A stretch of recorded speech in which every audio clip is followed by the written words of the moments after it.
Assalamualaikum warahmatullahi wabarakatuh. Selamat datang di Aksi Nyata Modul 1.1 Filosofi Ki Hajar Dewantara. Bersama saya, Beta Kristina MPD dari SD Negeri 1 Pamotan, Kabupaten Rembang, calon guru penggerak Angkatan 8. Ki Hajar Dewantara memposisikan perbedaan antara pengajaran dengan pendidikan. Pengajaran menurut Ki Hajar Dewantara adalah bagian dari pendidikan yang cara memberi ilmu atau pengetahuan serta juga memberikan keterampilan kecakapan kepada anak-anak. Sedangkan pendidikan adalah usaha sadar yang dilakukan untuk menuntun segala kekuatan kodrat yang ada pada anak didik sebagai manusia dan juga sebagai masyarakat untuk mencapai keselamatan dan kebahagiaan setinggi-tingginya. Sebagai pendidik, kita bertugas untuk menuntun tumbuh kekuatan kodrat yang ada pada mereka. Dan dalam proses menuntun anak diberi kebebasan, namun pendidik sebagai pamongnya dalam memberi tuntunan dan arahan agar anak tidak kehilangan arah dan membahayakan dirinya. Proses menghamba kepada anak dengan melayani setulus hati sesuai kebutuhan anak dan berpusat pada anak namun dengan batasan tertentu, memperbaiki budi pekertinya dan menumbuh kembangkan segala potensi yang ada pada anak didik ke arah yang sesungguhnya sesuai dengan minat dan bakat siswa. Sesuai dengan kodrat anak, murid harus diberi pendidikan sesuai dengan kodrat alam dan kodrat zaman. Kodrat alam berkaitan dengan isi dan irama, sedangkan kodrat zaman berkaitan dengan keterampilan abad 21 dan digitalisasi. Inilah aksi nyata yang saya lakukan di SD Negeri 1 Pamotan. Yang pertama, kegiatan penanaman karakter dan budi pekerti kepada anak. Yang kedua, kegiatan pembelajaran di kelas. Selamat menyaksikan. Kegiatan penanaman karakter dan budi pekerti pada anak. 1. Budaya 6S. Senyum, sapa, salam, salim, sopan, dan santun. Yang kedua, pembiasaan kebersihan badan, kelas, dan lingkungan. Yang ketiga, pembiasaan disiplin baris berbaris sebelum masuk kelas. Yang keempat, pembiasaan berdoa, Asmaul Husna, dan sholat berjamaah. Selanjutnya, pembiasaan kepedulian sosial, Jumat berkah, dan santunan. Pembiasaan literasi kepada anak sebelum pembelajaran dimulai dan pada sela-sela ketika anak beristirahat. Yang terakhir adalah kegiatan ekstrakurikuler, intrakurikuler, dan kokurikuler yang semua kegiatan tersebut dilaksanakan secara kontinu di SD Negeri 1 Pamotan. Berikut adalah kegiatan pembelajaran di kelas. Suasana kelas ketika kegiatan aksi nyata belum dilaksanakan. Yang pertama, peserta didik tidak berinteraksi satu sama lainnya dalam kelas saat temannya mempresentasikan sesuatu. Yang kedua, peserta didik tidak terlihat semangat dalam mengikuti pembelajaran.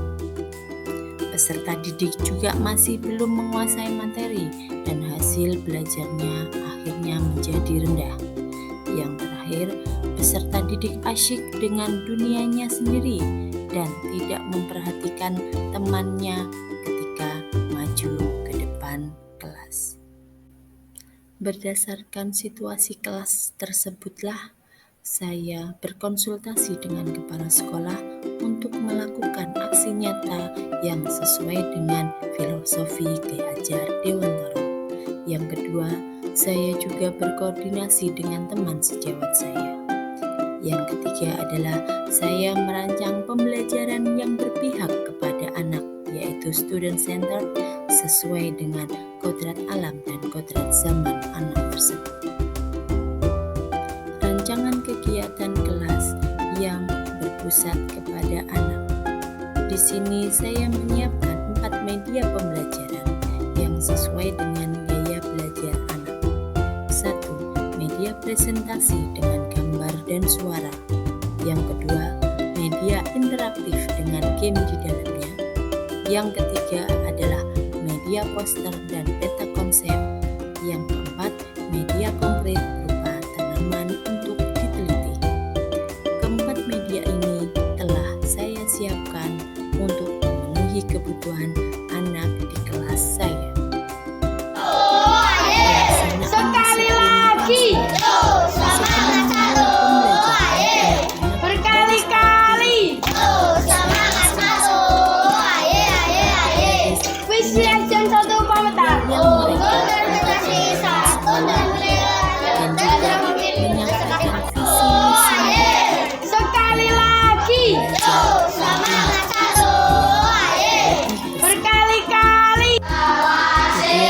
kegiatan pembiasaan doa dan usaha sebelum memulai pembelajaran. Ini bertujuan untuk menenangkan sikap energi pada anak. Kegiatan pembiasaan doa dan usaha. Selama kegiatan pembelajaran di kelas, yang pertama adalah pemberian materi melalui media PowerPoint. 2. Pembentukan kelompok belajar sesuai dengan kebutuhan dan gaya belajar anak. Yang ketiga, memberikan semua media yang sesuai dengan gaya belajar anak di setiap kelompok.